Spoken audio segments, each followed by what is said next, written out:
Je pars essayer une Suzuki GSX S 1000 GT.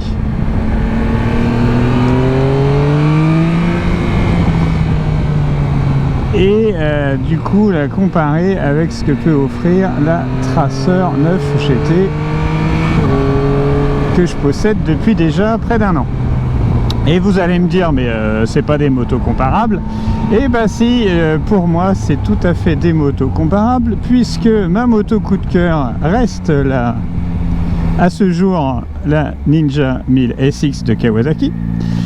Et je me suis rabattu entre guillemets sur une Tracer 9 GT par rapport à des critères de duo et de confort, parce que j'utilise la moto en trajet domicile-travail toute l'année, et aussi que je suis plus tout jeune, je viens d'attraper mes 44 ans, et du coup je voulais une moto confortable qui ne sollicite pas trop le pilote et qui soit assez confortable au niveau des cervicales et des poignets.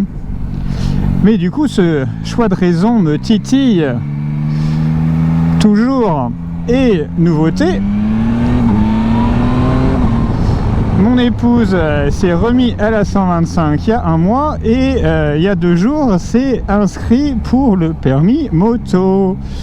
Et du coup, je pense qu'elle ne roulera plus souvent derrière moi. Donc j'ai un critère de choix qui passe à la trappe et qui du coup peut redonner l'avantage à des motos avec des positions de conduite plus sportives que la Tracer 9 GT, à savoir des sports GT comme la Ninja 1000 SX ou cette toute nouvelle Suzuki GSX S 1000 GT.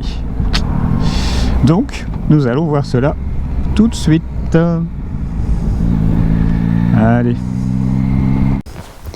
Alors me voici au guidon d'une GSX S GT, un look très agressif, très futuriste, des petites ailerons, des écopes, un petit pot d'échappement qui dépasse mais pas énormément, des petites poignées pour le duo mais très reculées, une selle plutôt étroite pour le duo.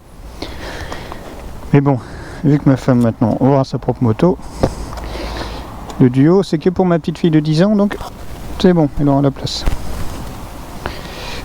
Alors, on allume, tableau de bord, super top. Rodage n'est pas fini, mais elle a quand même 800 km. Et j'ai déjà calé 3 fois pour venir jusqu'ici. Clac, voilà. C'est carrément le point de patinage, il est instantané. On lâche 1 mm de la poignée d'embrayage et on est déjà full. On est déjà full embrayé, donc il n'y a zéro progressivité. C'est une poignée d'embrayage on-off. C'est assez particulier. Et d'ailleurs, souci d'embrayage que je n'ai plus sur ma Tracer 9 GT, qui était un des défauts. Oh là, ça tourne bizarrement. Oh la vache. Il va falloir s'y habituer. C'est-à-dire que mon élément de comparaison, c'est la GSX R 125 de mon épouse, donc c'est quand même un petit peu rien à voir. Oh la vache, shifter et shift. Alors, shifter up super fluide. On se retrouve sur un 4 cylindres de 160 chevaux.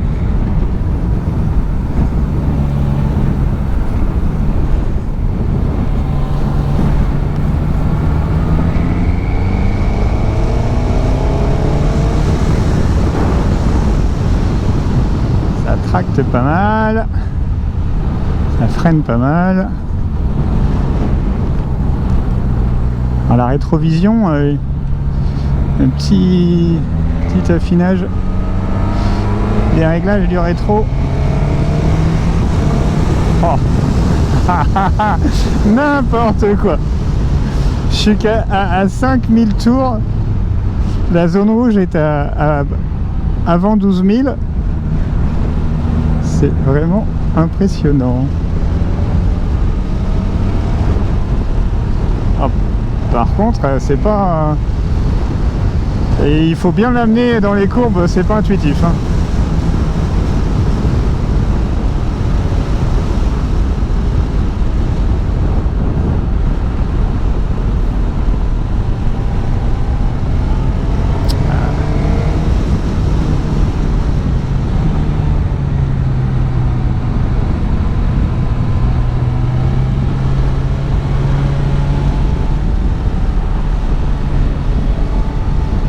Ça demande un peu de concentration. Il y a certaines motos, par rapport à celles que j'ai déjà conduites, je trouve ça super naturel et intuitif.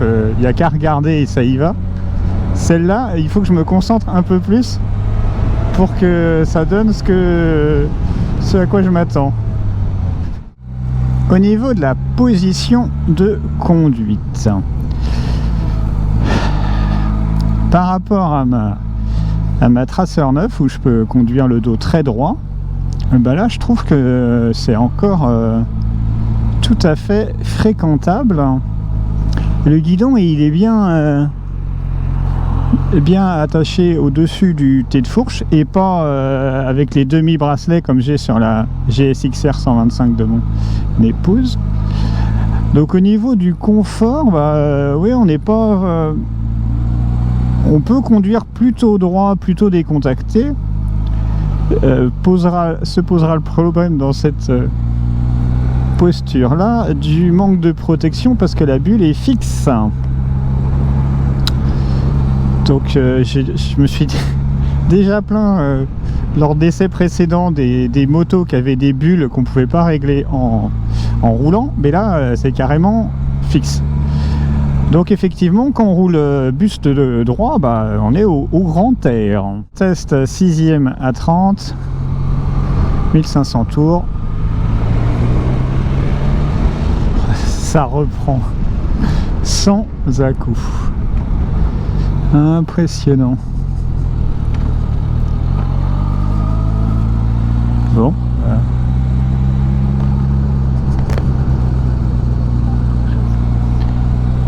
Alors. Bon.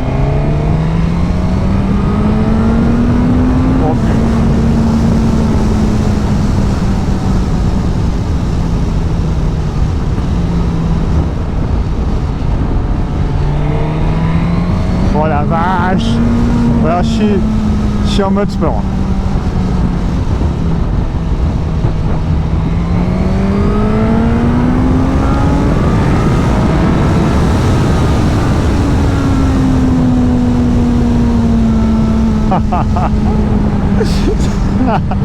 C'est n'importe quoi. Ah oui. Ouais, non mais c'est extraordinaire, hein.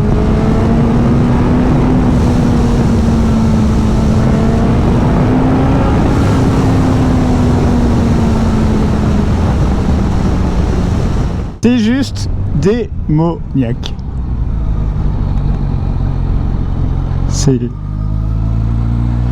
C'est totalement jouissif ce moteur.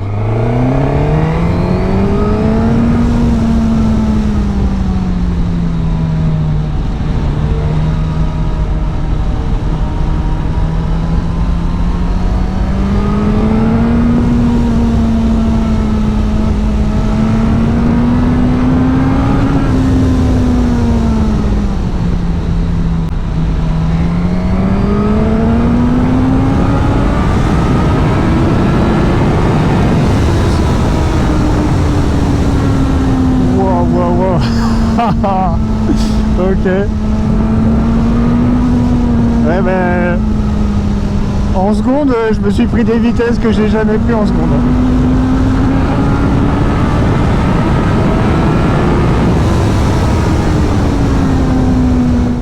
Non mais c'est bien un moteur qui a un petit peu d'allonge, hein.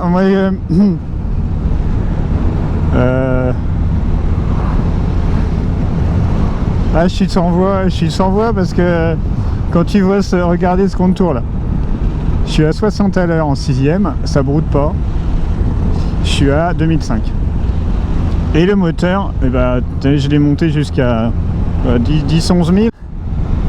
Il n'y a qu'un 4 cylindres qui sait faire ça quoi. Je sais pas si ça sert à quelque chose, mais moi je trouve ça génial.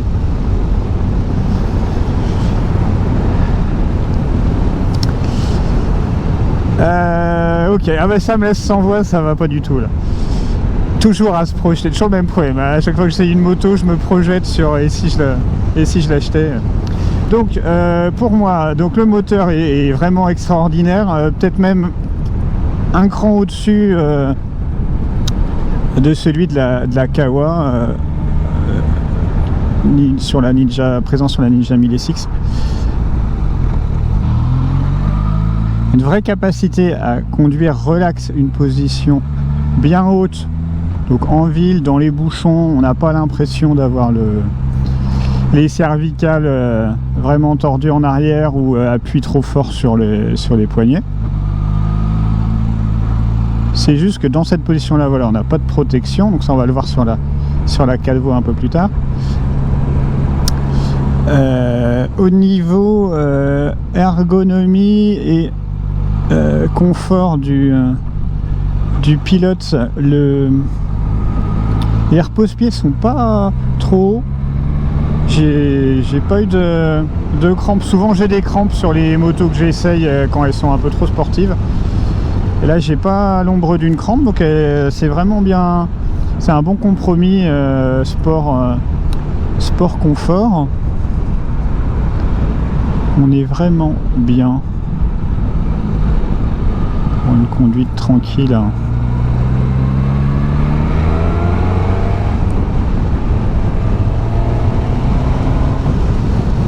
Et quand il y a besoin d'accélérer, il y a du monde.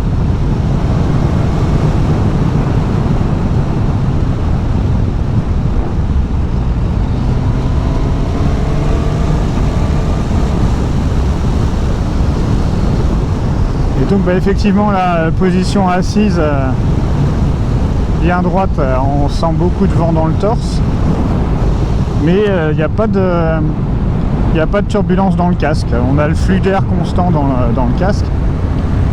Et si on va aller chercher alors on peut vraiment se reculer, là j'avais pas essayé, on peut vraiment se reculer beaucoup sur la selle, elle est très droite.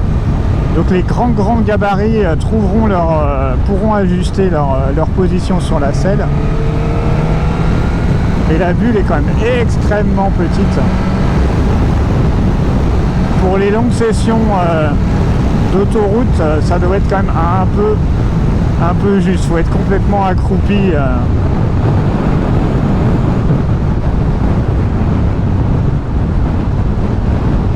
Ouais, donc voir s'il y a une bulle en option peut aider quand même pour aller plus vers un compromis vers le confort.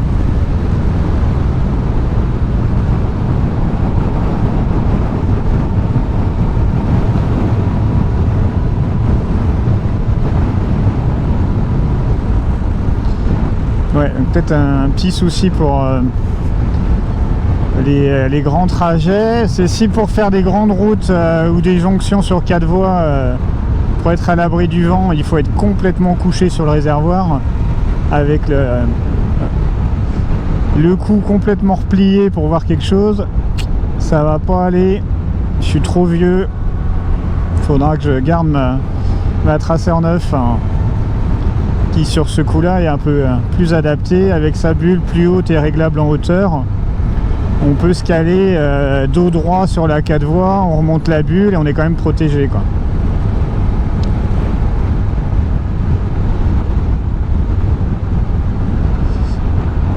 Au niveau shifter, il est vraiment bien, il n'y a rien à redire.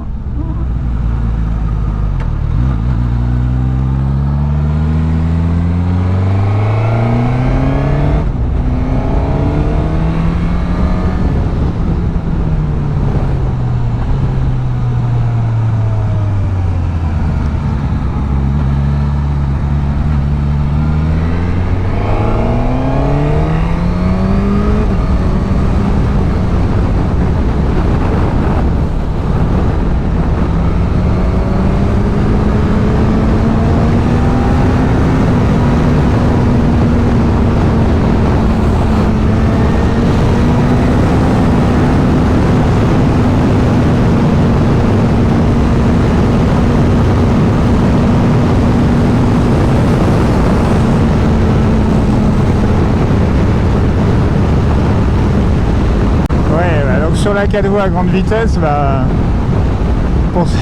en plus j'ai la GoPro accrochée sur le côté du casque. Alors tout à l'heure je me suis fait tirer le casque côté GoPro. C'est pas super grave. Bon bah oui, la bulle est toute petite, quoi. C'est une bullette, hein. Ouais.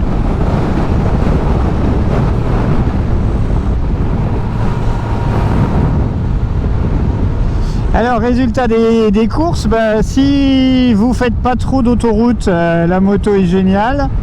Si vous faites des fois des jonctions autoroutières dans vos trajets, bah, peut-être voir en option, en accessoire, monter une bulle plus haute.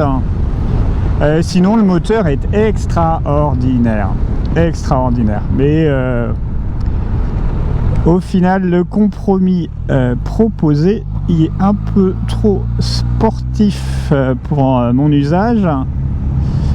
Pour mes oreilles sensibles, je trouve qu'effectivement ça fait quand même un peu trop de bruit de turbulence sur l'autoroute.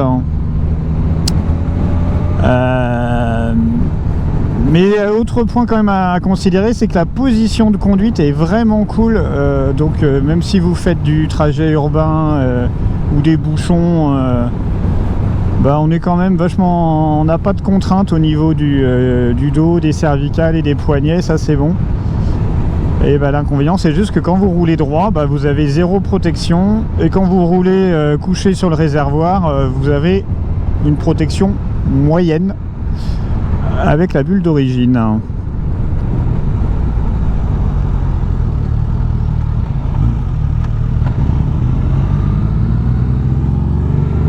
Donc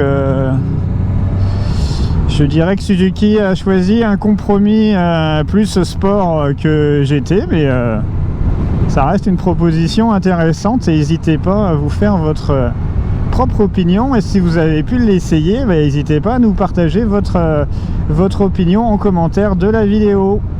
Merci. Donc au retour de ma Tracer 9 après cet essai de la GSX 1000 SGT, je discutais avec le revendeur. Il en a du coup vendu une déjà, mais avec une bulle haute. Donc il y a bien une bulle haute en accessoire officiel Suzuki. La poignée d'embrayage n'est pas réglable, il faut juste s'habituer au point de patinage très court. Et c'était une moto qui pouvait aussi plaire à des gens qui se seraient orientés qui hésitaient avec le Roadster et qui passent sur le Sport GT pour avoir quand même un peu plus de confort en duo, les poignées pour le duo et quand même une bulle même si elle est petite.